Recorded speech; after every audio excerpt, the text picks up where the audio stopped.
祭给你，也愿你悦纳我们所献上的。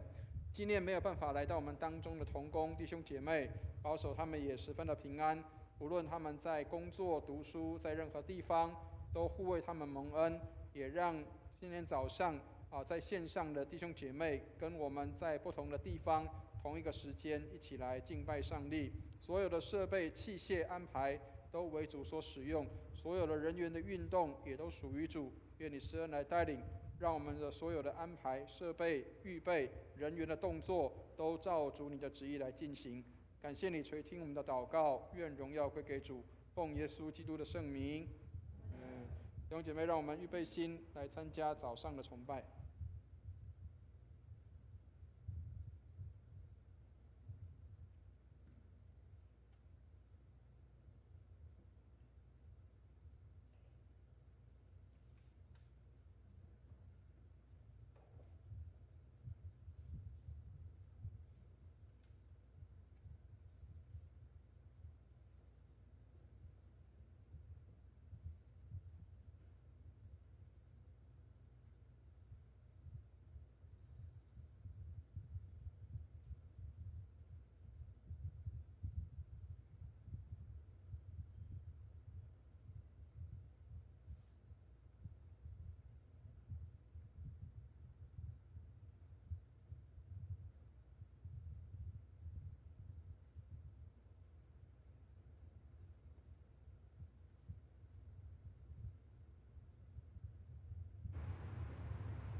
上帝啊，你是我们的盾牌，求你垂顾观看你受膏者的便，在你的院里住一日，正是在别处住千日。宁可在我上帝殿中看门，不愿住在恶人的帐篷里。弟兄姐妹，我们静下心来做个祷告。亲爱的阿爸天父，创造天地的主，我们感谢你创造我们，赐予我们生命和一切美好的一切。我们敬畏你，也赞美你伟大的能力和慈爱。求你帮助我们能够爱人如己，并以敬畏之心遵循你的旨意。求你赐予我们智慧、信心，并帮助我们能够爱神爱人，靠主常常喜乐。要因救主耶稣而欢喜。求主纪念我们，让我们能真诚地迎接你的到来。求主帮助我们生活在真理之中，直到主再来时，能与主进入永恒的荣耀里。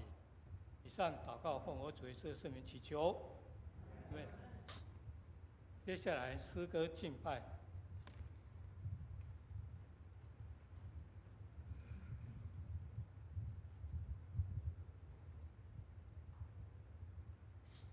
各位弟兄姐妹平安。平安。在这平安喜乐的日子里，感谢上帝的恩典没有离开我们，愿我们在这世代能彰显上帝的荣耀。阿们吗？现在我们请会众一同起立，我们向两边的说，我们一起来敬拜神。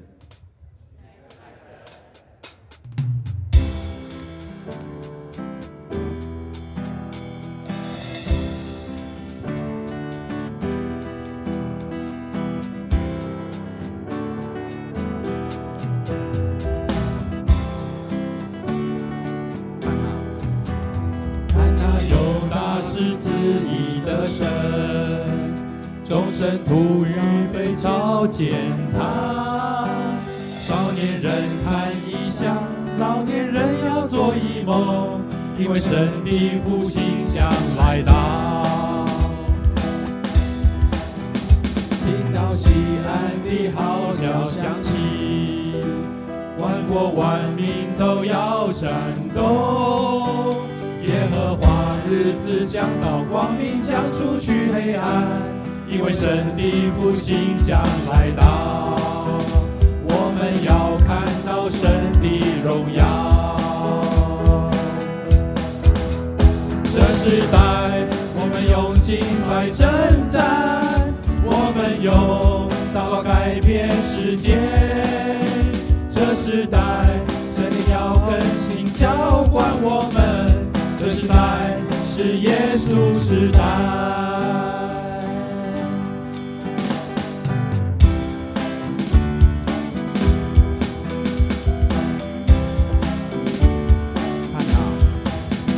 看那有大十字义的神，众生徒预备朝见他。少年人看异象，老年人要做异梦，因为神的复兴将来到。号角响起，万国万民都要战斗。耶和华日子将到，光明将除去黑暗，因为神的复兴将来到。我们要看到神的荣耀。这时代我们用敬拜征战，我们用祷告改变世界。这时代神灵要更新浇灌我们，这时代是耶稣时代。这时代我们用敬拜征战，我们用祷告改变世界。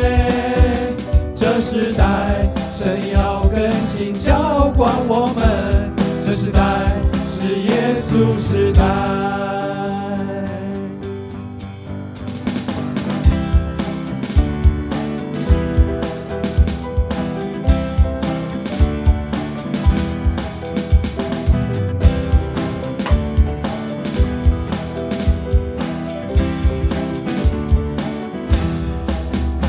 这时代我们用敬拜征战，我们用祷告改变世界。这时代神灵要更新浇灌我们，这时代是耶稣时代。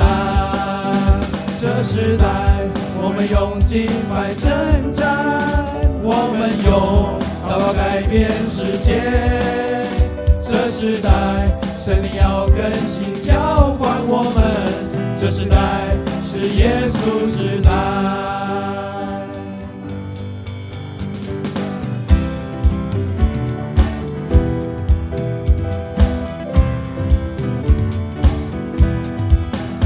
因为神的复兴将来到，我们要看到神的荣耀。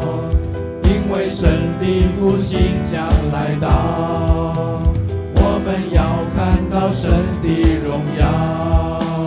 因为神的复兴将来到，我们要看到神的荣耀。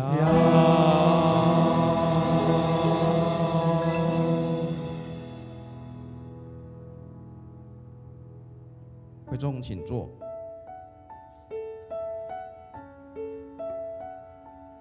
太阳还存，月亮还在，人要敬畏你，直到万代。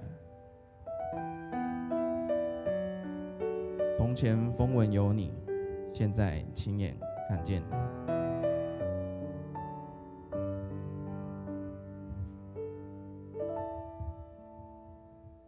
有你，我生命不一样。有你，我生命在燃亮。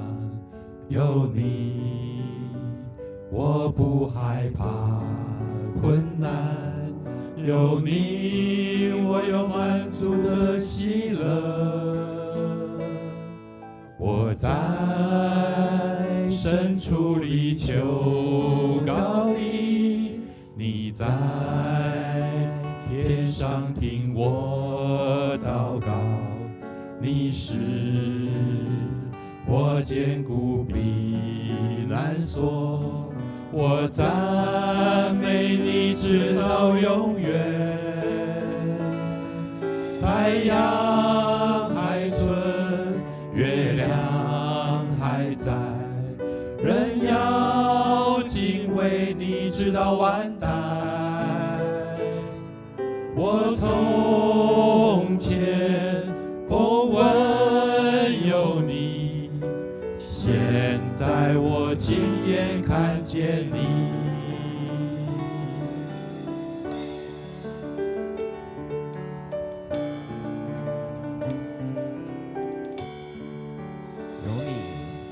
有你，我生命不一样。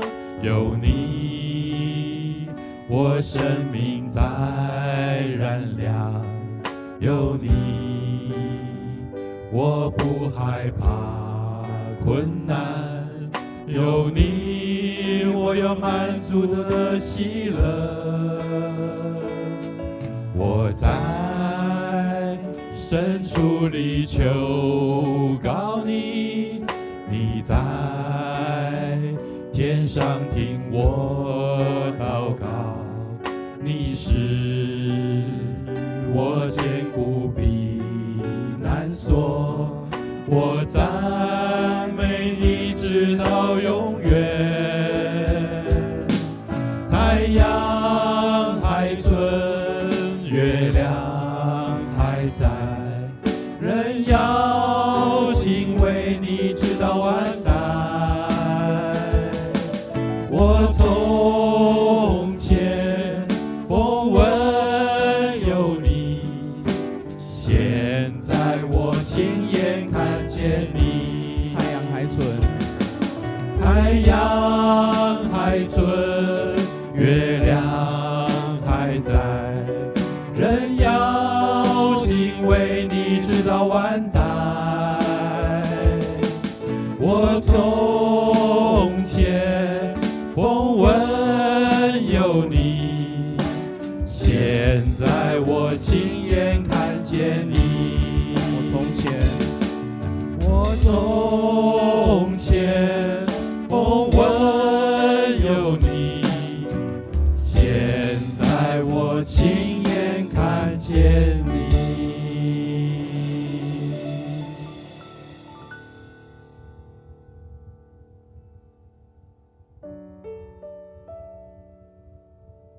十架的爱何等奇妙，超乎我所求所想。十架的爱何等奇妙，我生命从此不再一样。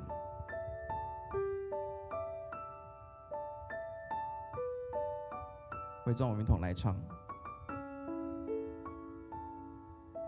谦卑的君王，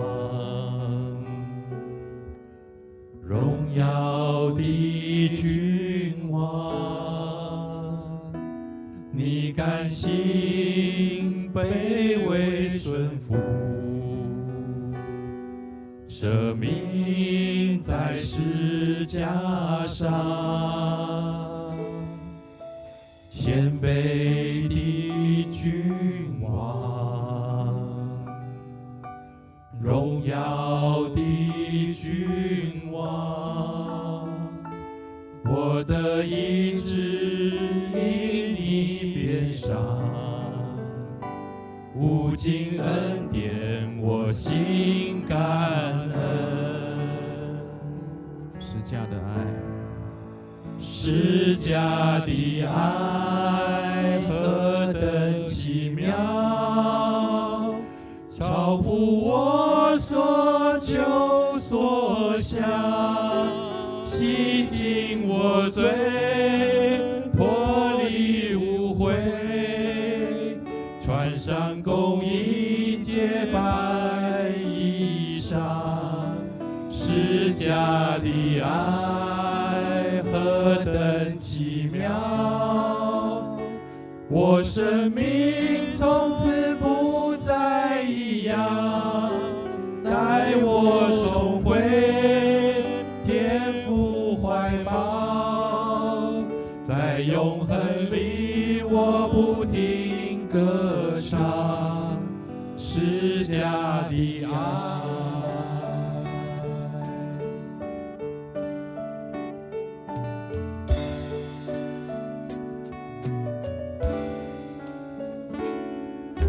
谦卑的君王，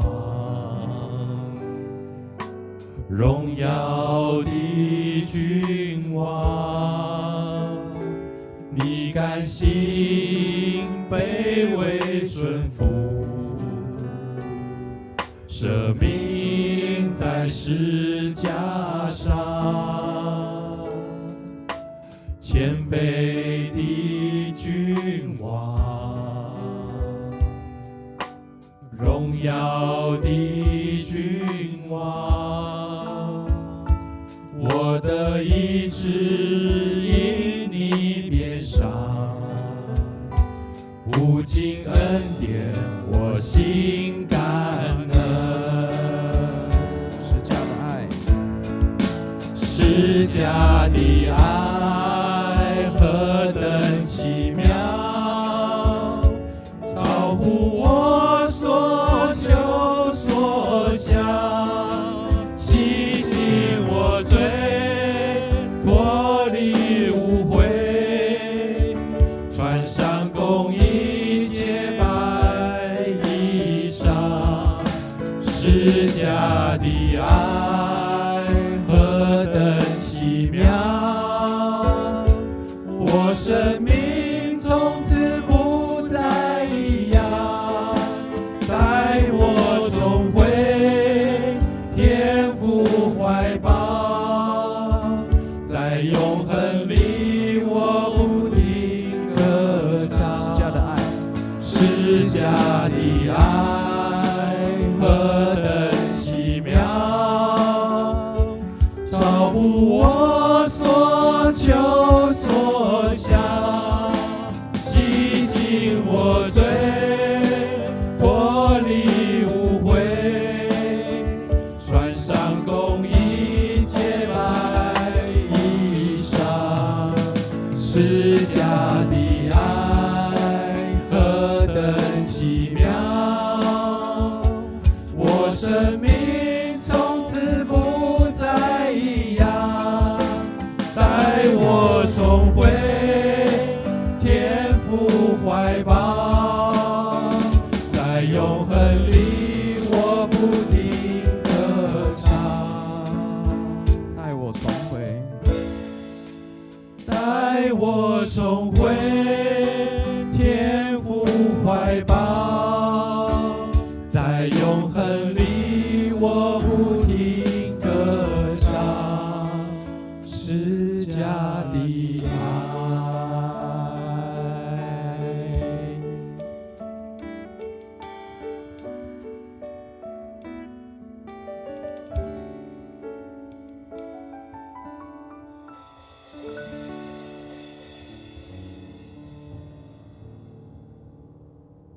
众，我们一同起立，我用使徒信经来宣告我们信仰，请。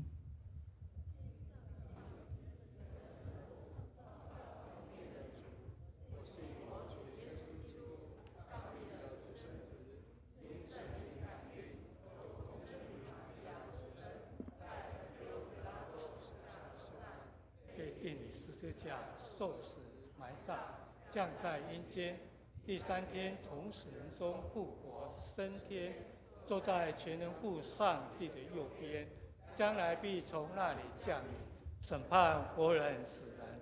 我信圣灵，我信圣而公之教会，我信圣徒相通，我信罪得赦免，我信身体复活，我信永生。阿们。荣耀颂。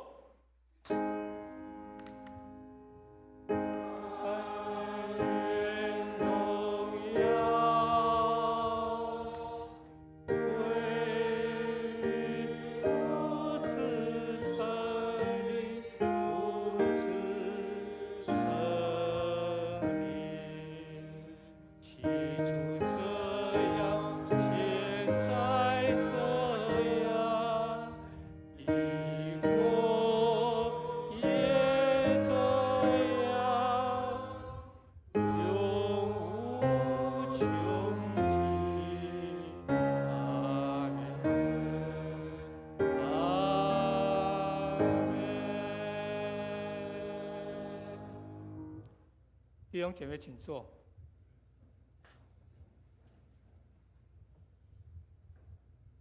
接下来祈应文，今天的祈文在诗篇80篇1到2节，以及8至19节，由我来祈，弟兄姐妹来应。诗篇80篇1到2节，以及8至19节，在旧约610页。引约瑟如领羊群之以色列的牧者呀，求你留心听。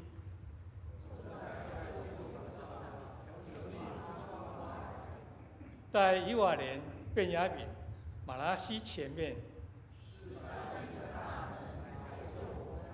你从埃及挪出一棵葡萄树，你在这4根前预备了地方。它的影子遮满了山，它发出枝子长到大海。你为何拆毁这树的篱笆？林中出来的野猪把它糟蹋。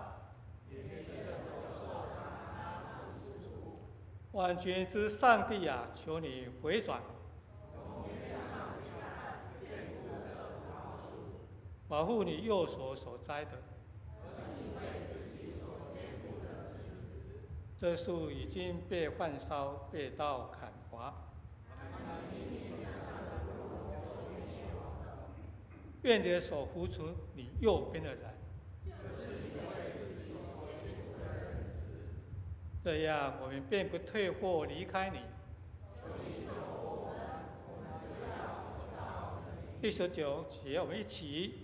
耶和华万军之上帝啊，求你使我们回转，使你的脸发光，我们便要得救。接下来公祷，我们为以下的事项来祷告。首先，我们为欧洲国家安道来祷告，愿基督信仰能进入他们生活文化之中。国家百姓能更认识基督的信仰，也为台湾卫理公会北教区台北卫理堂黄宽裕牧师为教会奉献充足，教会在当地更加得人，牧者同工身心健康来祷告，也为台湾灾祸除去，仰望主的保守，求主特别施恩看顾山区淹水地区家户与居民的安全。面对豪雨及台风外围环流影响，求主赐智慧，给政府与防灾单位做好妥善应变，保护救灾人员的平安。也为今年暑假或升级新学期及新学校的儿童以及青少年来祷告，愿主赐他们新的展望和学习。接着，我用主教导我们的主导来祷告。我们在天上的父，愿人都尊你的名为圣，愿你的国降临，愿你的旨意行在地上，如同行在天上。我们日用的饮食，今日赐给我们，免我们的债，如同我们免了人的债，不叫我们遇见试探，救我们脱离凶恶。因为国度、权柄、荣耀，全是你的，直到永远。阿们。接下来圣道礼，今课我们请那个廖寻轩姐妹为我们诵读。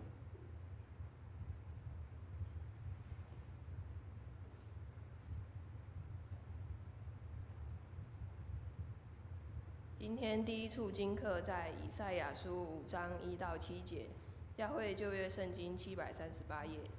以赛亚书5章1到7节，教会旧约圣经738页。以赛亚书5章1节，我要为我所亲爱的唱歌，是我所爱者的歌，论他葡萄园的事。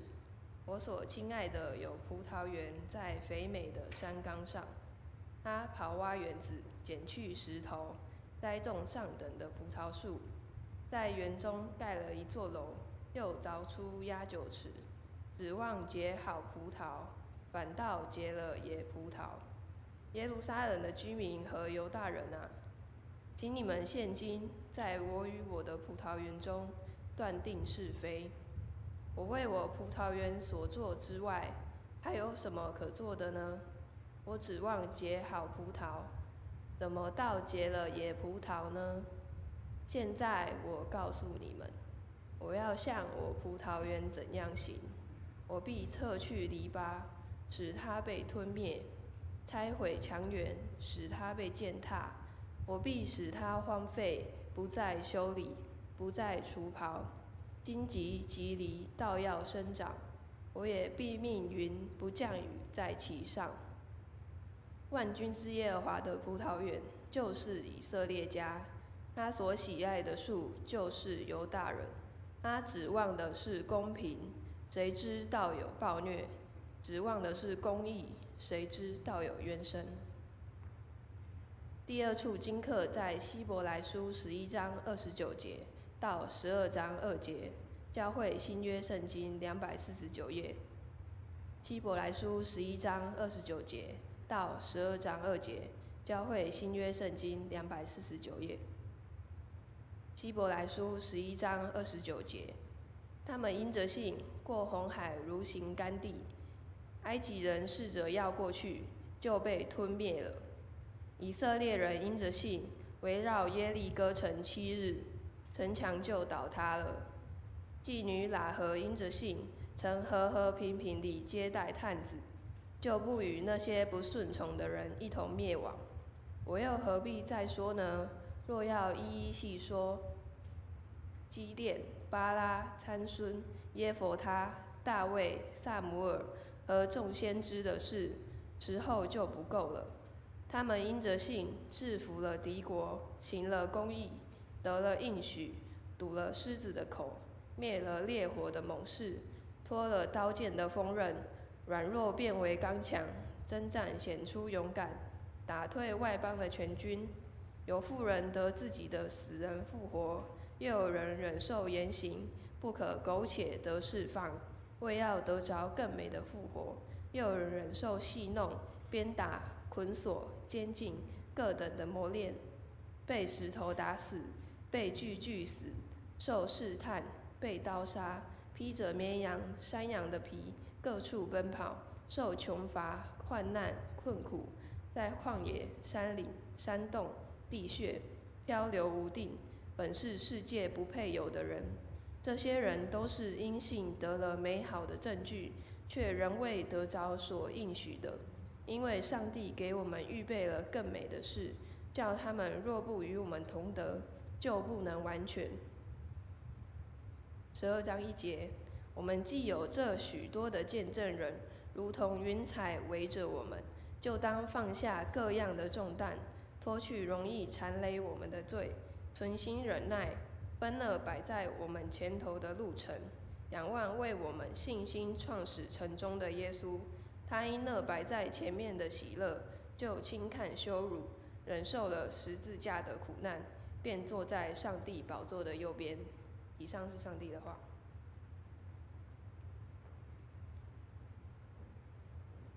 谢谢女生姐妹们诵读上帝话语。接下来读经，今天的经文在路加福音12章49至59节，新约82页。路加福音12章49至59节，我来攻读这段经文。我来要把火丢在地上，倘若已经着起来，不也是我所愿意的吗？我有当受的喜还没有成就，我是何等的迫切！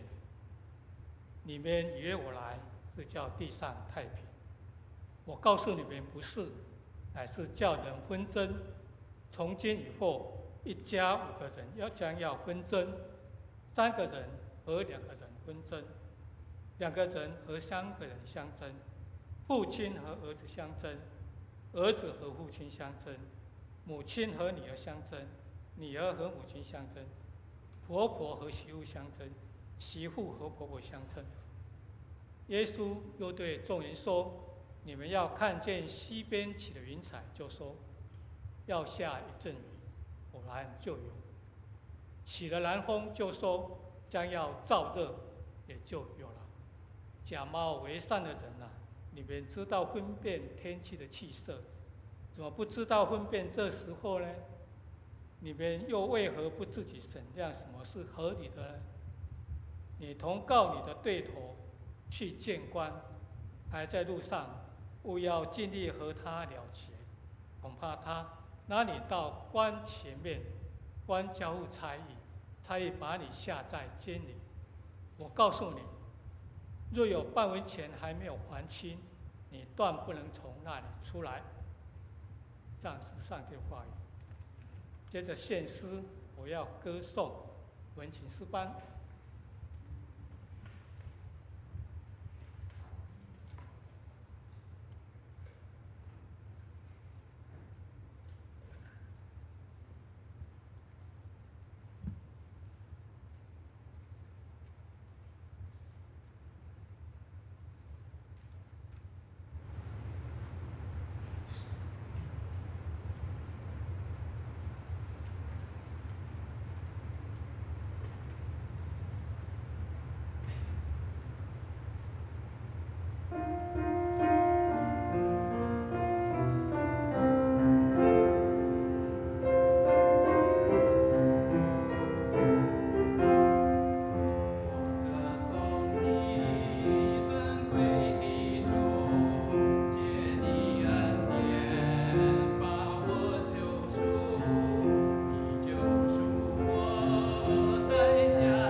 接下来我们请儿童主日学献诗。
上高山去，我的帮助从何来？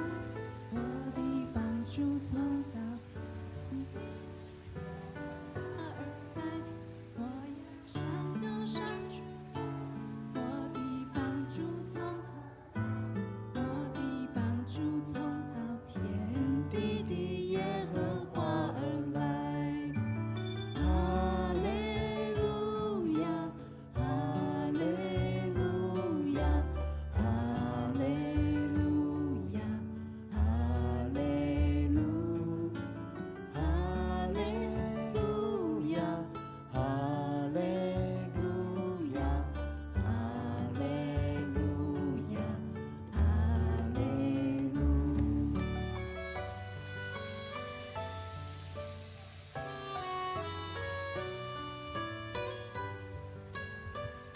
我们请会众一起跟我们唱。我要向高山举目，我的帮助从何来？我的帮助从造天地的耶和华而来。我要向高山举目，我的帮助从何来？我的帮助从造天地的耶和华而来。哈利路亚。哈利路亚，哈利路亚，哈利路亚，哈利路，哈利路亚，哈利路亚，哈利路亚，哈利路。我要向高山举目，我的帮助从何来？我的帮助从造天地的耶和华而来。我要向高山举目，我的帮助从何来？我的帮助从造天地的耶和华而来。一起唱，哈利路亚，哈利路亚，哈利路亚，哈利路，哈利路亚，哈利路亚，哈利路亚，哈利路。我的帮助从造天地的耶和华而来。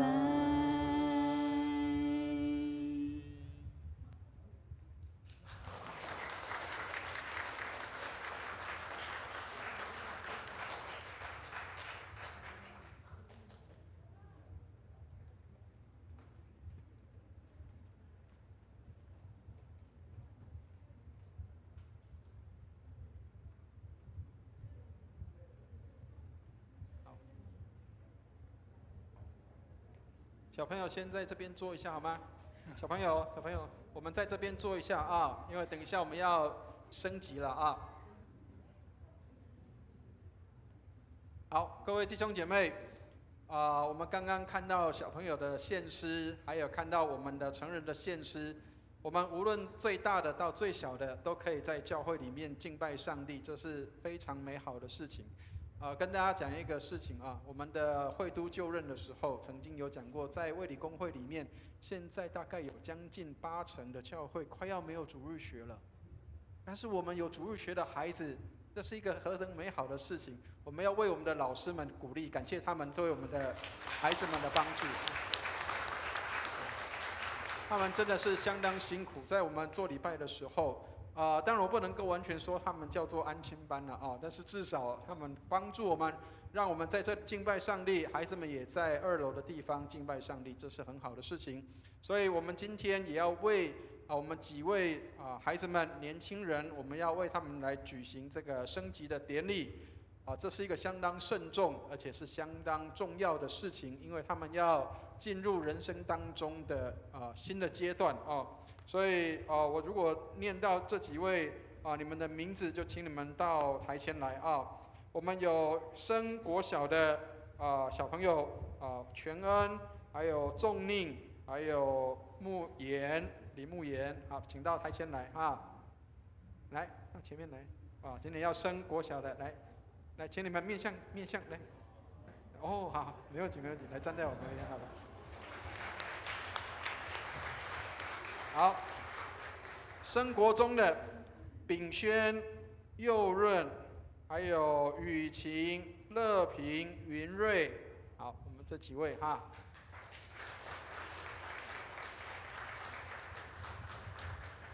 好，升高中的有3位，维义、维富，还有圣恩，来，请到前面来。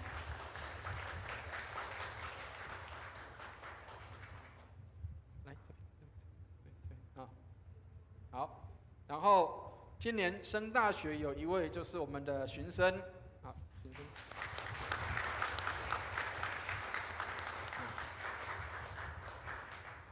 好，那跟大家来介绍，你看小朋友其实很聪明，他们知道在下面看不到，在上面来好，我们这几位孩子们，他们就是今年要从他们是从幼稚园，对不对？好，幼稚园要升国小还有国小升国中的，还有国中要升高中的，那还有我们要升大学的唯一一位那我要特别讲一下这个唯一的一位，6年前是我帮他从这个小学升国中，但是现在又要送他上大学了所以我们的巡生是我们的青少年当中的这个学青的这个这6年当中的一个元老就在我们当中元老。一个唯一的一支那也是在他以后开始，我们的学青就很多的孩子们就继续升上来。那包括我们现在有这些的要升国中的孩子们，还有高中的还有我们这些要升小学的。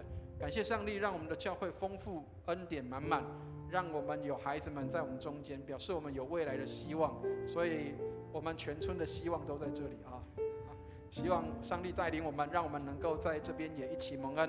好，那当然我知道爸爸妈妈们也很希望跟孩子们一起有拍照的时间，但是请容许因为我们还在做礼拜的时候，我们先为这几位孩子来进行这些的升级典礼，然后之后我们在结束之后，我们的这个60周年还没拆掉继续可以拍好吗？我们继续能够来拍60周年的时候，你的孩子刚好今年就升级到这个国小、国中、高中跟大学，求主带领，让我们的孩子们也都能够蒙恩。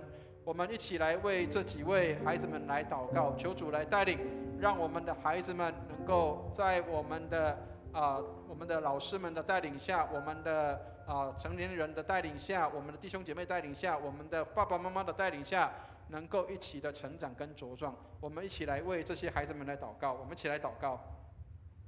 亲爱的天父，我们要为这几位孩子们来献上祷告，为这几位年轻人献上感恩。谢谢主，我们要为今年升国小的全恩、仲宁还有慕言来祷告，愿主你施恩带领他们，让他们能够从幼幼班进到小学。我们向你献上感谢，也愿你施恩来看顾今年要升国中的秉轩、佑润、雨晴、乐平还有云瑞，带领保守他们从儿童进到青少年的阶段，让他们也在你的里面蒙恩。我们也为为义、为父还有圣恩来献上感谢。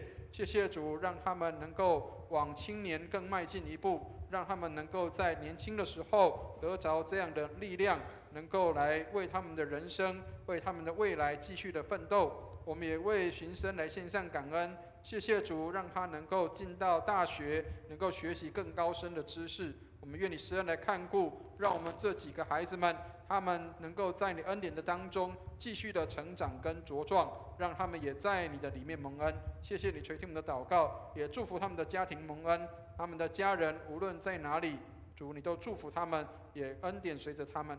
感谢你垂听我们的祷告，愿荣耀归给主，奉耶稣基督的圣名，阿们。弟兄姐妹，我们要来为他们来颁发升级的这个奖品。我们要请我们的教育部长啊，请我们的这个德强，我们的执事啊，来为我们的我们的孩子们来颁发这些的礼物。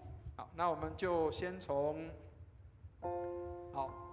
我们的最小的小朋友来，全恩，好，小朋友的比较大本哦，好。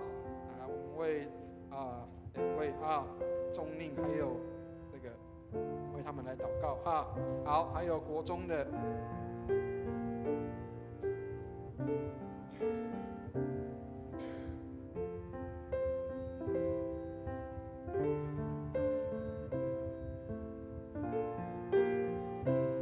其实教育部长要记他们的名字也不容易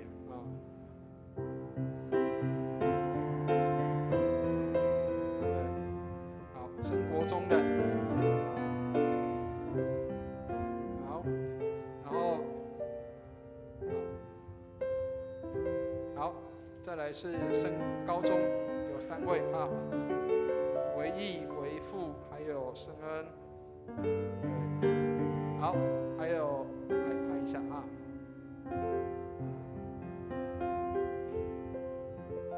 好，我们的大学生。的群生今天也是我们的读经员，升大学可以成为我们的读经员看多好，好，感谢上帝好，我们一起来拍手来欢迎我们这几位孩子们、年轻人，他们进入到人生的新的阶段我们向他们献上这样的感恩，谢谢。好，请回座，谢谢。好，弟兄姐妹，我们也继续为他们祷告希望他们在新的阶段当中能够继续的成长茁壮，愿上帝来带领。接下来正道，今天的讲员是潘慧珍潘传道，分享的题目是耶稣引起分裂的真相。来，请潘传道。各位弟兄姐妹平安。你们有任何与人起纷争的经验吗？还是大家都是和平的好好相处，没有经过分裂的经历呢？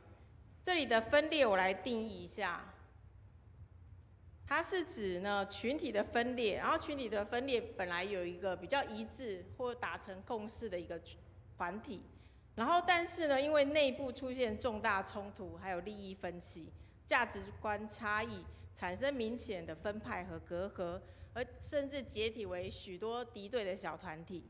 所以这种分裂可能发生在国家宗教党派甚至是在教会。那这么多的层面呢？但是今天的主题的分裂呢，是指信仰价值观的分裂所导致的群体分裂，信仰价值观的差异所导致的群体分裂。那我来举一个例子。之前我在实习的时候，有位牧师来到某教会1年多了，然后他就观察到教会的小组大部分都花在吃喝玩乐上面，那都没有好好读圣经的话语，那常常聚会前10分钟可能就讲了一下上帝的话，之后就开始大聊天，而且分享生活中的趣事，目的是消减大家工作上的压力。那如果你遇到这种状况，如果你是牧师，你会怎么做呢？牧师呢就跟执事会一起来讨论说，这个怎么办啊？那个小组都在吃喝玩乐，那所以他们就决定说重新分配小组。那所以呢，但是呢，这重新分配的过程中呢，却引起了某些弟兄姐妹大大的不满。因为牧师是希望弟兄姐妹他是可以得到神话语的帮助，所以要把小组分开。但是这些不满的弟兄姐妹呢，是认为你凭什么把小组拆开？所以从此弟兄姐妹呢就分成了2个群体，一个是不能谅解牧师作为的群体，然后一个是顺服在上帝的权柄下，好好读经、好好查经、祷告的群体。这么多年过去了，至少也有5、6年过去了，不满的群体还是对当年的事表达强烈的不满，而且常常在舔舐自己的伤口，不肯受上帝的安慰。但是另外一个群体呢，却因为有好好查经、读经、祷告，生命都受到了极大的改变与更新，也能影响他人的生命。也有许多渴望查经的兄姐陆续加入小组。这样的群体分裂是因为牧师造成的吗？你们觉得是牧师造成的吗？有人不一定啊，有人点头，有人摇头。好，这个若我们仔细好好想想，是弟兄姐妹对这个读经的解读还有态度，导致了后面的这个结果，所以是自己的选择造成的。今天这段经文呢，犹太人也把耶稣来的用意解读错误了，所以当他们知道耶稣不是他们所想的那样，因此就对耶稣引发极大的不满。但是还是有一些人顺从了耶稣，所以于人群中造成了分裂。那我们来看看耶稣引起的分裂，它的真相到底是什么呢？我们要一起来念这段经文，因为刚刚主席帮我们念过，但是我们再念一遍，我们可以更加深对经文的了解。所以我们要来一起读路加福音12章49到59节，请。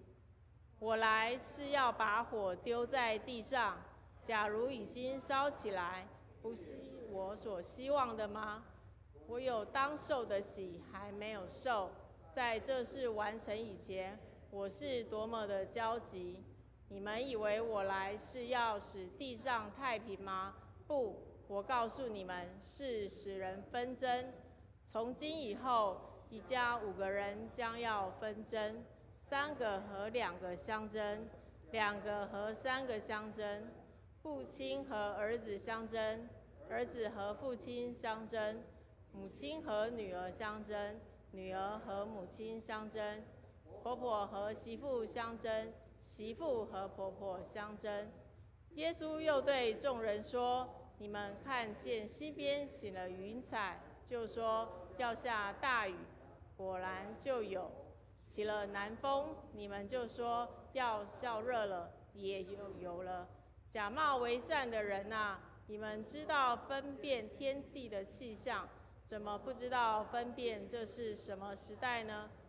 你们又为何不自己判断什么是合理的呢？你同告你的冤家去见官，还在路上，要尽力跟他和解，免得他拉你到法官面前，法官把你交给法警，法警把你下到监里。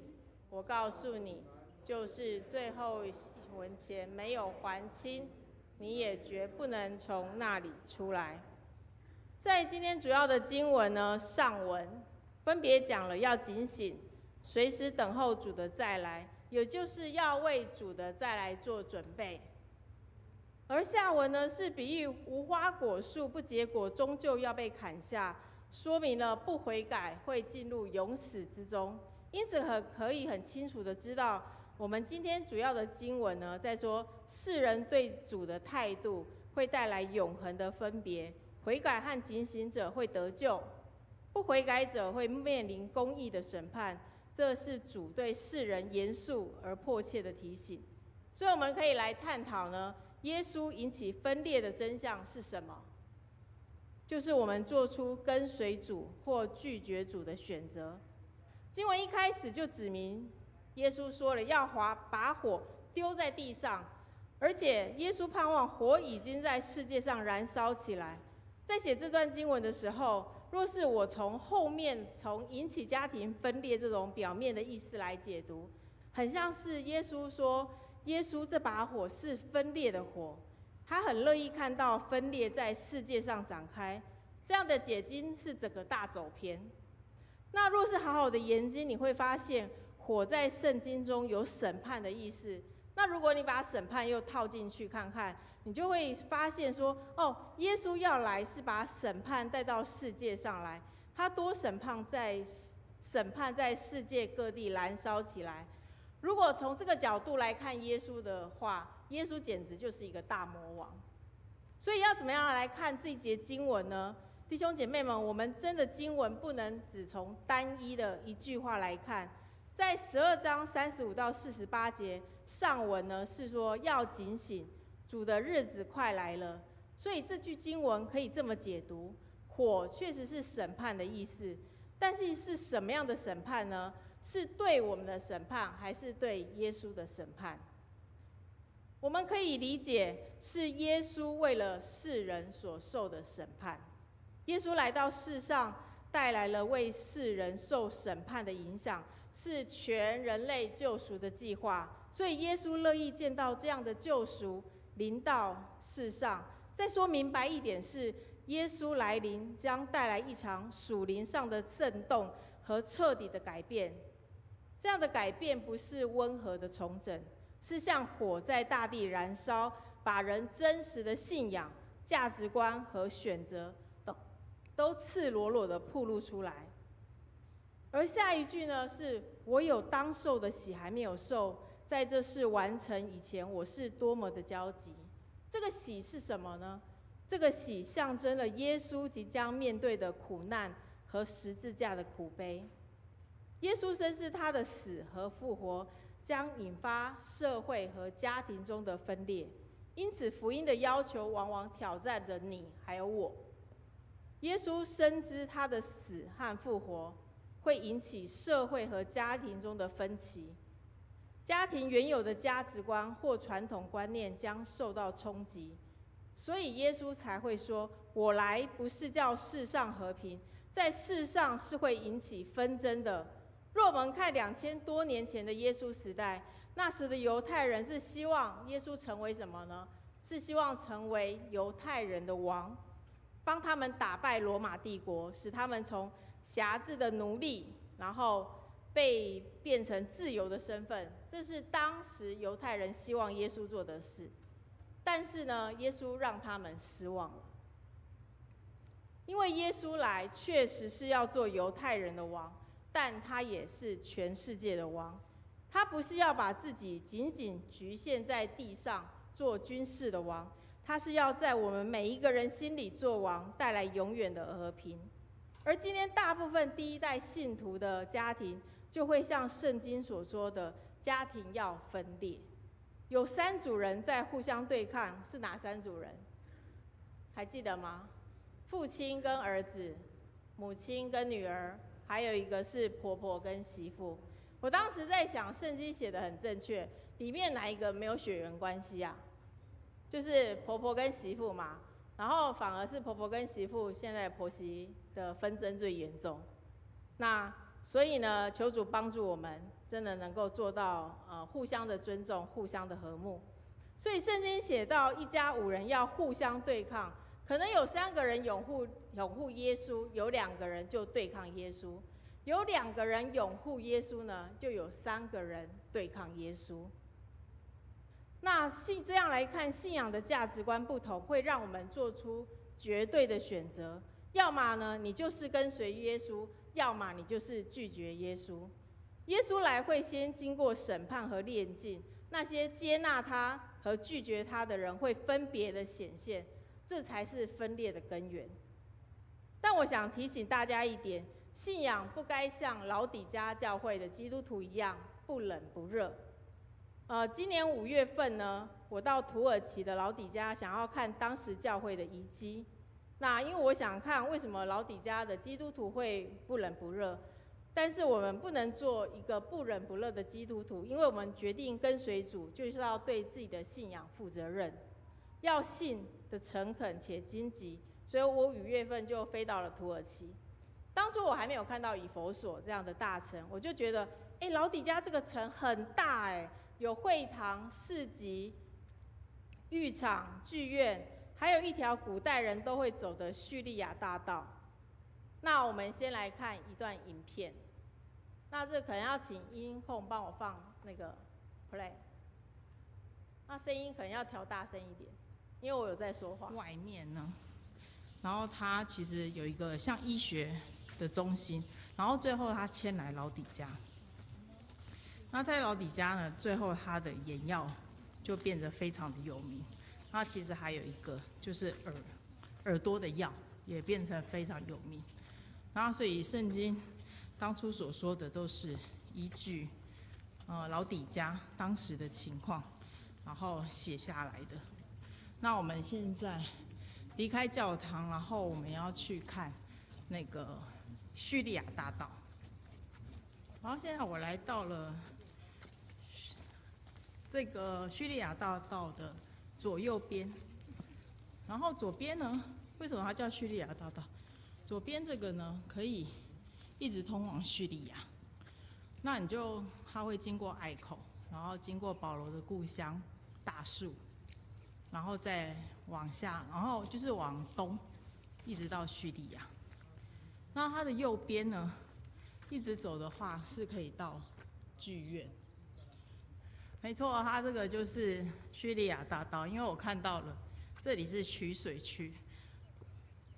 它这个取水区呢，近看一下，这个取水区呢是供市集Agora 用的，它有2层楼高。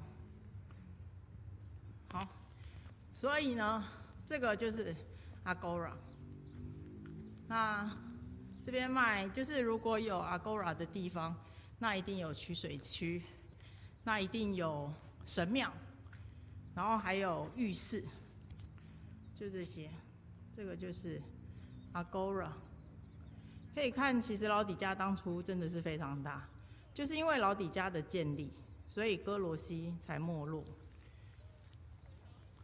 那所以这边一直往前走就会是剧院。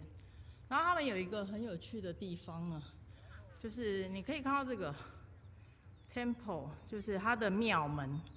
它的庙门呢，当时考古学家发现的时候，他们其实不知道它是什么神庙，那所以他们就把石头放上去，然后把它命名 Temple A、Temple B， 然后就这样命名，有点随意。我找到了一个刚刚那个领队有说的，这个是一个洞口，这个是拴马用的，所以呢，之前有钱人呢，他们就在那边拴马。然后拴马，然后就去市集。这里也很有趣，它是有老底家教堂，然后还有北谷剧场，它都有用中文标示。然后这里就 A 庙，刚刚说的那个 A 庙、B 庙，然后中央广场还有喷泉，然后往左边走的话，就有南部广场啊、竞技场 （Stadium）。然后所以。说到竞技场，昨天有说到，其实就是有发展出角斗士。那角斗士就像那个神鬼战士一样，我们台湾翻神鬼战士啊，那他可能跟人打，跟罪人打，然后或者跟动物打，这个都是要讨罗马人，就是上层阶级他们的喜欢所做的事情。好。所以呢 ，Agora 其实是市集。那所以我在赞叹老底家的同时，我也想到老底家真的很繁华。你看那么大一片，然后还有一些正在挖的古迹。那当时可说是不得了的城市。那但是在神眼中呢，却是自以为富足，却在神眼中一无所有的光景。难怪当时教会的基督徒对上帝的话语是有也好，没有也好。若一个基督徒对神的话没有渴慕，最严重的损失是什么呢？最严重的损失是，你表面拥有一切，却与主永远的隔离。那新生命与永恒的福分，对于我们来说是完全没有意义的。再来，耶稣引起分裂的真相是，我们对属灵的征兆没有分辨力。我们对属灵的征兆没有分辨力。耶稣在这段经文说了2个例子，一个是引用了自然气象，看见西边起了云彩，就像我们之前那个台风，如果我们看到乌云，我们就知道下雨了。所以这个云彩呢，就是乌云的意思。当天上聚集了乌云，表示要下雨了。这跟旧约先知以利亚宣告下雨的征兆，也是从西方来的云很相似。当以利亚看到巴掌云大的云来了，那当时就下起了倾盆大雨。另外一个风呢，耶稣则是引用了旧约的比喻，说起了南风，天气就会热起来。这跟耶利米书4章描述从南方沙漠吹来的热风是一样的意思，是犹太地自然常见的现象。耶稣后来就说：“你们这假冒为善的人啊！”这假冒为善的人是指谁呢？指的刚好就是12章的最开头讲的假冒为善的法利赛人。他们是伪君子，都懂得去辨明气候的征兆，来预测将来的天气会如何。但是呢，为什么他们没有办法分辨耶稣那时候在世上已经展开的事工，然后没有办法去预测弥赛亚和救恩要来到的事呢？是这些法利赛人真的不知道吗？你觉得他们知不知道？我觉得他们是知道的，他们是知道他可能会是弥赛亚，但是他们却否认了，他们只是不想承认，因为他们的心里骄傲。我愿意相信圣经旧约所应许要来到的弥赛亚就是耶稣，因为这跟他们心目中的形象差太多了。这怎么可能会是从马槽出来和拉撒勒这个小城出来的人呢？当耶稣的言行、神迹和教导与他们的预期不符合时，即使有属灵的经验和征兆，出于嫉妒，他们也会拒绝承认耶稣。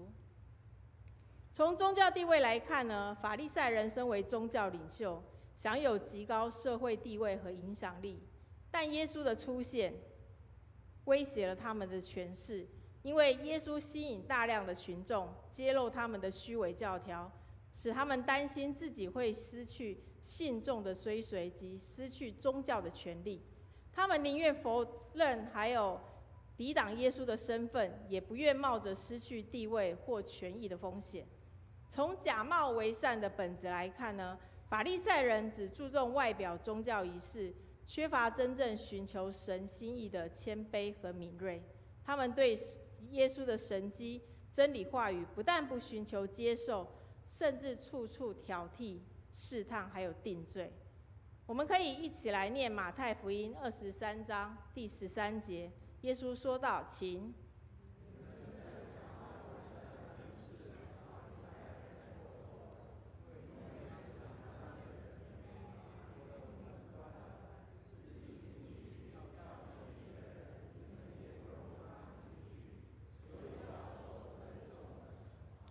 弟兄姐妹们，我愿意你们知道，要有属灵的分辨力，是需要一颗愿意悔改、寻求神心旨意的心去辨认，不要让自我和传统阻碍了认识真理的拦阻。之前我在工作的时候，因为常常要到各个医院去解决客户临床所遇到的问题，那我解决最多的就是这个图。然后这个图呢，每一点都是一个品管点，那每天都一定要做品管，然后每天都要做到20几项以上的品管。那这里学生以后一定会学到。那所以呢，这些品管的点呢，它就会连成一个线。如果今天的品管点呢超出了上下的阈值，那个项目就一定要暂停，就不能做病人的检体。像是那个红色圈圈，有看到红色圈圈？它的品管点超出了正常的范围，然后听起来好像很无害，其实是对检验科来说是一件很紧张的事。若是今天不能做病人的检体，就会被各大科室追着跑要报告，因为全医院的各科室都在等病人的检验报告。所以呢，因为医生必须拿这个报告去判断病人现在的情况，才能下正确的诊断。所以品管重不重要？很重要。那我当时呢，就只要被扣去解决品管的问题，我就很紧张，因为那个是时间上的问题，就是你今天一定要把品管做到区间之内，它正常了才能让医检师去做正确病人的报告，那病人报告才会正确。那我当时很紧张，但是我渐渐的发现说，要细心的去看每个操作品管的步骤有没有出错，才能够快速的解决问题。因此很多次我都会去观察每个操作的步骤的细微的现象，让品管赶快回到正常，才能让我逃离客户不断的追杀，因为他们都会一直打电话，一直打电话。所以检验师呢，看品管图呢，就可以预测明天的品管是不是在正常区间之内。若是上面右边那边黄色的圈圈，那个就是差不多要超出正常范围外了。那在正常范围里面，你是可以很放心做病人的品管。但是呢，如果你看到今天最后一点下午做的品管是快要超出，那你可能就会担心明天会不会跑出去了。那你就是不能做病人的品管。那所以我举品管这个例子呢，主要是它和属灵的分辨力其实有很强烈的类比。像是属灵的分辨力呢，是需要察觉。那我们医检师是要看数据的精确点，所以呢，属灵的分辨力也要求我们要敏锐观察自己内心的灵性征兆，依靠神的智慧认清你现在灵里的情况。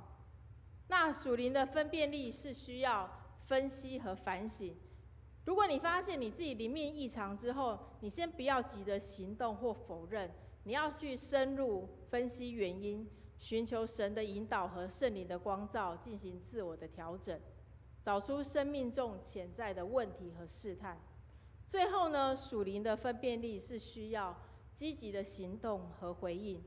透过日常的灵命品管，信徒遇见属灵软弱的时候，可以祷告、认罪悔改等方式维护灵命的健康。那在属灵生命当中主动的调整，避免更大的偏差与危机。上帝会让你以智慧和平安回应生活中和信仰中的挑战。所以圣经对我们很重要。那预告9月开始，每周六早上10点要开始圣经纵览的课程，有许多的图片可以帮助我们了解圣经。对于想明白整本圣经的弟兄姐妹可以考虑参加，它也是红本的先修班，盼望大家能够一起来参加。最后呢，耶稣引起分裂的真相就是我们亏负了神。我们亏负了神。在第12章57节说到呢，你们又为何不自己判断什么是合理的呢？这里合理呢，在其他的译本圣经是说是非，意思是说，你们为什么不能自己去判断是非啊？你同控告你的人去审判庭的路上，就要趁还没到的时候，设法和对方和解，免得控告你的人把你拉到审判官面前，审判官把你交给狱警，然后狱警又把你关到监牢。若你不能还清最后1分钱，你绝对不能出来。在圣经里面的最后1分钱是指犹太人最小的钱币，就是你如果没有还到最小的钱币，你如果没有还够的话，你还欠最小的钱币，你都不能从监狱里面出来。这个是一个比喻，耶稣用这样一个故事来说明想要讲的重点。不想了解的一定听不懂耶稣在说什么，但渴望了解的人就会去深究耶稣讲的是什么。这就是耶稣喜欢讲比喻的原因，让有耳可听了也听不见，但凡有耳的都应当听。这里说的控告你的人是谁啊？为什么要设法和他和解？控告你的人是谁？大家有想到吗？你会想到你的邻居啊，你的父母啊，你的孩子啊，都不是哦。控告你的人是，大家有想到主要经文第1段讲到审判的事吗？后面的经文可能就跟审判有相当的关系，因为圣经其实是很有逻辑的，不会把主要核心那边跳来跳去。所以呢，答案揭晓，同告你的对头是神。若我们亏负了神，我们理当认罪悔改，要在审判还没有来临之前，先与神和好。经文力劝我们要与神算清账目，否则就会面临审判。因此，及时悔改与神和好是第3段经文主要的意义。除非你真的心甘情愿，而且深深的感受在神面前犯了罪，需要每天的认罪悔改，否则审判来临的时候，你是绝对不能逃脱的。有些会认为审判也不是什么事啊，也不是什么了不起的事，我也看不见，而且我也想象不出来审判后会发生什么事，所以跟我一点关系都没有。那我们就来读几处经文哦，看跟你有没有关系。我们先来读诗篇11章6节，请。他要向恶人密布网罗，有烈火、硫磺、热风做他们杯中的份。我们再来读启示录20章11到15节，请。于是我看见一个白色大宝座，与其上的死了的人，无论大小，都站在宝座前。死了的人都凭着案卷所记载的，照他们所行的受审判。凡名字没有记在生命册上的，就被扔进火湖里。好，在马太福音25章41还有46，耶稣预言末日时会对左边就是恶人和山羊讲说：离开我，你们这被咒诅的人，进入为魔鬼和他使者所预备的永火里去。这3段经文呢，都讲到，若我们的名字没有被记在生命册上，我们的去的地方会有什么等着我们？烈火、硫磺、热风，它是一个火湖，有永远的火在烧着。最可怕的是，我们会被一直烧着。人在今世被火烧了，可能你经历巨大的痛苦，你就死了。但是将来的审判，我们是持续的被火烧。那你有想过那种感受吗？火呢，是直接烧的你的皮肤，会产生强烈的烧灼痛感，就像有人拿尖刀在你的皮肤上一直刺一直刺，那个疼痛是难以想象。再来，火焰呢，会使皮肤收缩，产生裂开还有撕扯的痛感。重伤时，你会看到你的全身都是脓泡还有血泡，而且你的身体会开始发出腥臭。那时你的肌肉会痉挛，甚至收缩断裂，深层的器官也会受损，产生撕心裂肺的烧灼与压迫感。另外呢，火湖中常有浓烟、黑暗，还有极高温包围着你，视线模糊，空气稀薄，甚至伴随着窒息感，令人彻底绝望和恐惧。因此，被扔进火湖是身体和精神上永远的折磨。你可以问问你自己，你受得了吗？我写到这个烧伤的痛的时候，我想到有许多妈妈都说生孩子很痛，应该是最痛。他们的形容像是什么？被卡车碾过，身体被撕裂，刀割骨头之类这样的痛。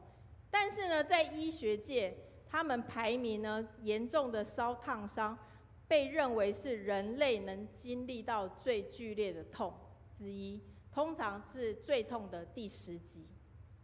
所以他们普遍认可严重烧烫伤大于生产痛，大于骨折痛。因此，为什么我们要进入火湖当中才要感到后悔呢？我心里肯定会想，早知道我就积极且努力的信主了，早知道我就多注重生命的事，然后少少关心世上的事。早知道我就努力的传福音了，让亲朋好友都不要走到我这一步。但是俗语说什么？金钱难买早知道。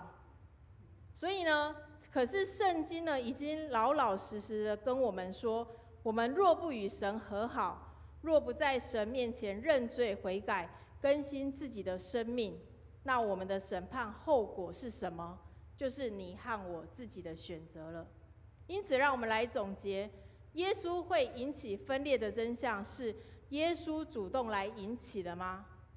这样讲下来并不是，是耶稣带来了与世界不同的价值观，不同于世界的想法来到我们中间，而我们是选择他还是跟随他？我们对属灵的征兆有分辨力了吗？我们有没有亏负上帝？这三种呢，都与谁有关？我们。所以其实是我们对耶稣及他所做的事有着不同的回应。我们最正确的回应应该是好好跟随主，对主的事、对属灵的事有敏锐的分辨力，及时悔改，与神和好，进入永远的生命。我们一起来低头做结束的祷告。亲爱的天父，求你让我们知道，你来到世间完全是为着救赎我们，及为着我们生命的好处而来。让我们选择最正确的回应来到你面前。也许会有家人之间的分裂，朋友之间的分裂，但当我们走在正确的道路上时，我们相信你会保守并赐福我们这样的选择，也让我们对属灵的事物越来越有分辨及洞察的能力，使我们警醒等候你的再来。求主使我们保守自己的心，不要亏负你，因为你是看我们每一个人的内心。恳求你让我们天天与你有好的关系，使我们得享丰盛的生命。这样感谢祷告是奉我主耶稣基督的圣名求，阿们。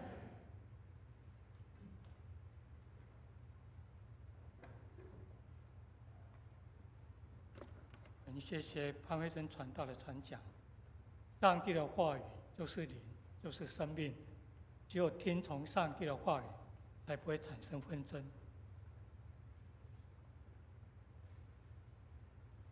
接着回应诗歌，弟兄姐妹请起立。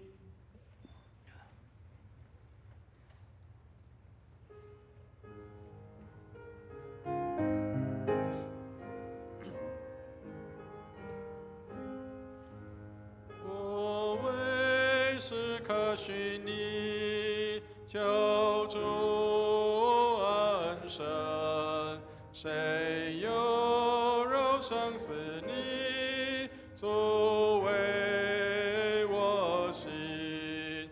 我寻你，我真寻你，每时刻我寻你，望主随时是恩惠，我来救你。我为时刻寻你，与我亲近。我归若来试探，使我得胜。我寻你，我真寻你，每时刻我寻你，望主随时是恩惠，我来救你。我为时刻寻你，我有祸了，主若不来同居，我就亡国。我寻你，我真寻你，每时刻我寻你，望主随时是恩惠，我来救你。我为时刻寻你，自我恩言，愿主宝贵应许与我成全。我寻你，我真寻你，每时刻我寻你，望主随时是恩惠，我来救你。弟兄姐妹请坐。接下来我们做个奉献祷告，请诗献的同工至台前来。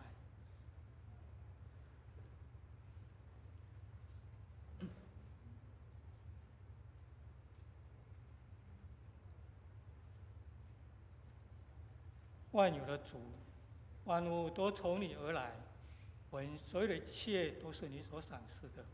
我们把从你而得的献上些许的金钱，作为荣光堂的事工使用。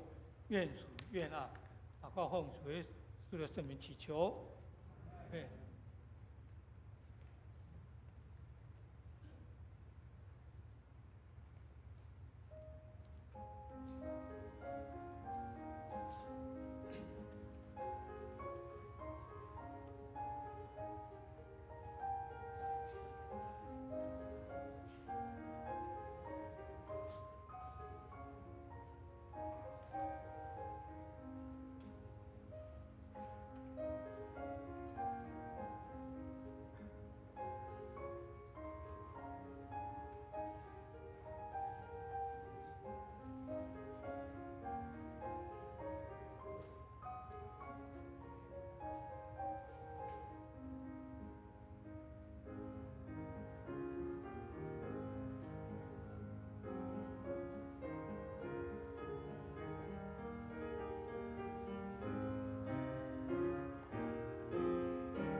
有几位请坐。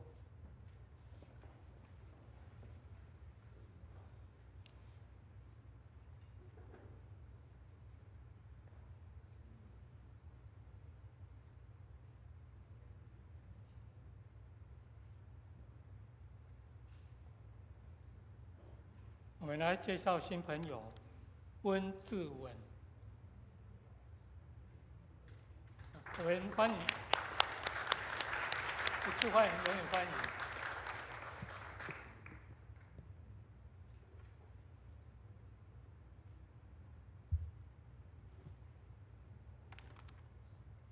接着我们来唱诗，我们成为一家人。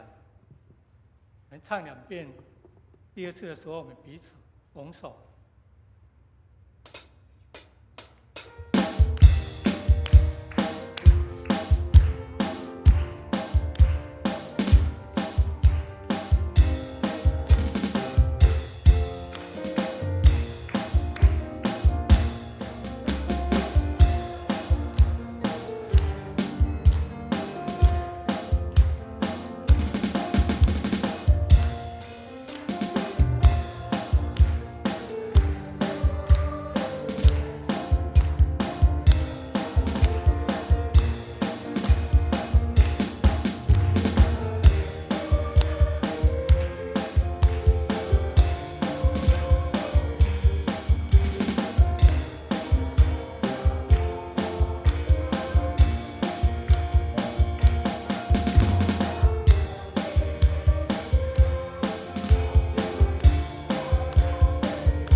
教会消息、事工报告。那我们再次欢迎第一次参加本堂的弟兄温志文。他是那个温志勇的弟弟。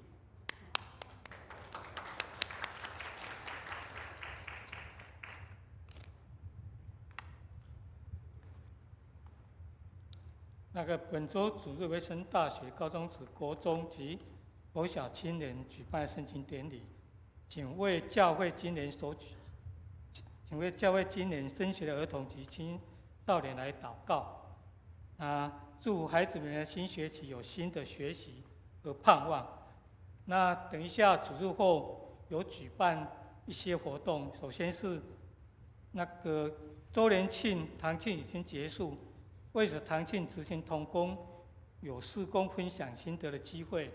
那12点在201教室由崇拜指示召开60周年堂庆事工分享会，请相关同工留步参加。那成人主日学课前会议将在11点45分在205教室举行，请相关同工留步参加。那114年度秋季制服学院即将开始报名，欢迎弟兄姐妹协助发送简章，广传宣传，踊跃来报名参加。为帮助弟兄姐妹知道如何发挥爱心，进行探访关怀的服事行动，教会将在下周8月24主日后在3楼主堂举行探访关怀研习营，请弟兄姐妹一同来参与。为帮助弟兄姐妹认识圣经，并针对圣经各书卷的了解，潘辉珍传道将在9月6日起每周六上午10点到11点开讲圣经中览的课程，请弟兄姐妹踊跃来参加。卫理神学院新学期推广教育课程基督徒的传讲艺术已经开始受理报名，现在剩下2个名额，我们鼓励各个小组踊跃来参加。总会教育委员会将在10月11号星期六举办儿童事工同路人联谊轻松玩桌游，9点半到12点半备有午餐，地点就在我们这边荣光堂，即日起是公布栏报名，报名截止是到9月30号截止，请有兴趣的来报名参加。教会为复兴守望，邀请弟兄姐妹参加周4晚间7点半的查经祷告会，请为教会的各事项关心来祷告。再来，8月份指示会议记录，7月份的收支表已张贴在公布栏上，请弟兄姐妹前往关心。财务部门会有奉献凭证与报税时需要遵守的圣名，教会奉献日以英文名字或者别名、组织名等无法作为报税凭证使用，请会有知悉，若有疑问的话，请洽办公室。上报告。牧师有没有要补充的？牧师这边做一点简单的说明因为刚刚这个有报告说财务部门的这个部分感谢上帝，我们的弟兄姐妹很愿意为教会来奉献，我们向上帝献上感谢。谢谢大家的一个愿意这样的用奉献来支持教会的事工。但是请记得，因为如果你上面是写英文名字的话，没有办法查证到底是谁所以请弟兄姐妹，如果可以的话，请写上真实的姓名。我们会用保密的方式就是你的自己会有一个奉献袋，上面请你我们的财务同工会帮你写上你的名字，正式的名字，然后你正式名字之后，他会给你一个奉献袋跟编号。那用这个编号来作为你的一个奉献的使用就是如果你是第一次奉献的话我们会给一个奉献的编号，然后编排之后会放在我们的主日礼拜的这个礼拜堂的后面的地方，会有一个奉献的袋子，那你就有一个编号跟袋子，那以后就是会用那个编号来作为你的奉献的一个凭证那要不然的话，我们不晓得比如说像那个威廉是谁啦，Alice 是谁，那我们不晓得你是谁所以请记得一定要写上正式的中文名字这样我们才能够了解是哪一位的奉献。好，那也请弟兄姐妹来关心因为我们暑假即将要结束我们在下半年的当中有一些的活动正在进行。那特别我们有一个总会办的一个桌游的这个活动，在第8项的地方年龄不限即使你可能不是未来要带儿童主日学也无妨，就是如果你愿意来学习桌游，然后你可以在小组里面使用，或者是家里面有家人你希望可以学习怎么样来带的话，都欢迎来报名那当然如果你愿意学习完了之后能够在儿童主日学里面来使用，那我们也欢迎大家来报名这样的一个桌游的桌游营这是在我们教会里面的一个地点那感谢我们的教育部长，因为他说大家来学习的话，不要给大家造成太大的负担所以这个报名费100块是我们的教育部会帮忙协助来处理所以请大家尽快的在时间内能够来做这样的一个报名。好，那还有我们的神学院的延伸班，我们有这个基督徒的传讲艺术，就是教导大家怎么样去做好的表达，在小组里面做好的分享就是能够在时间点内，或者是能够把你要讲的内容能够做清楚的表达。所以请弟兄姐妹如果你有意愿愿意学习的话，只剩下2个名额只剩下2个名额，请尽快的来报名，然后让这个工作的我们的干事还有学校可以来做这样的一个安排跟预备。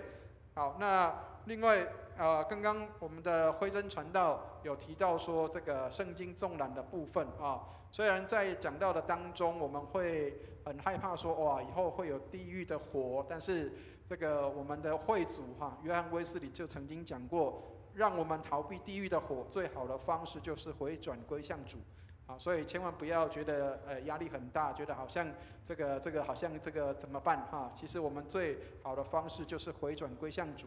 所以我们的圣经纵览课程欢迎大家能够来学习如何逃避地狱的火，能够让我们回转来归向主所以请大家也尽快的来报名来上这个圣经纵览的课程。好，那另外最后一个说明就是我们的这个堂庆跟这个我们的这个主日学的这个课程即将要开始对不起，堂庆已经过了，那主日学的课程即将要开始，所以请弟兄姐妹也预备心来报名。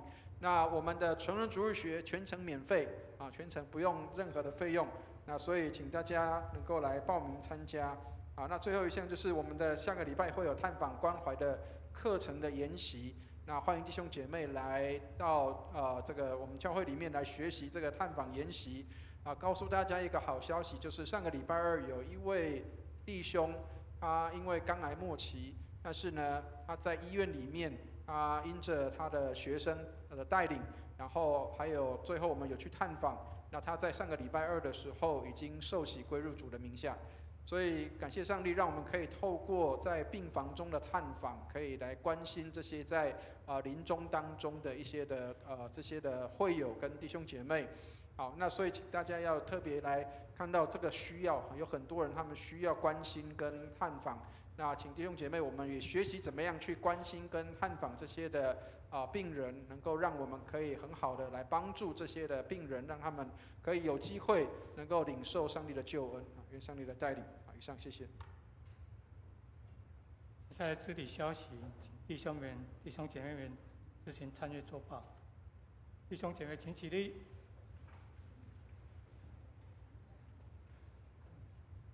3、1，送。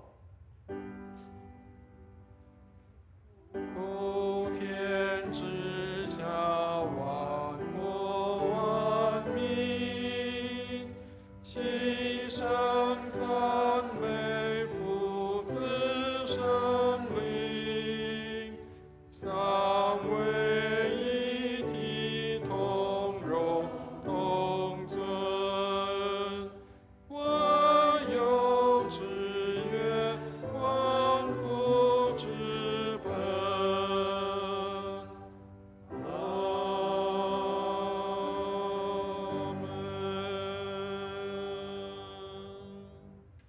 请牧师祝福。弟兄姐妹，我们一起来领受祝福。慈悲爱我们的天父，愿你将恩典从天上倾倒下来，祝福我们的弟兄姐妹，让我们能够在各样的事情上面尊主为大，让你来掌管我们的生命，也掌管我们的一切。愿你施恩来带领，让我们尊你为大，你在我们生命当中作王掌权，直到永远。愿我主耶稣基督的恩惠、天父上帝的慈爱、圣灵的感动与交通，常与我们众人同在，从今时直到永永远远。阿们。阿门颂。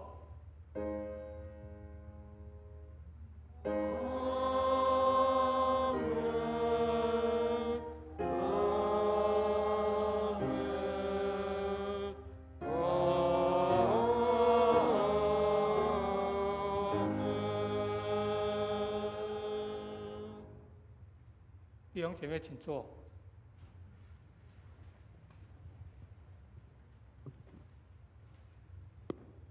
献乐。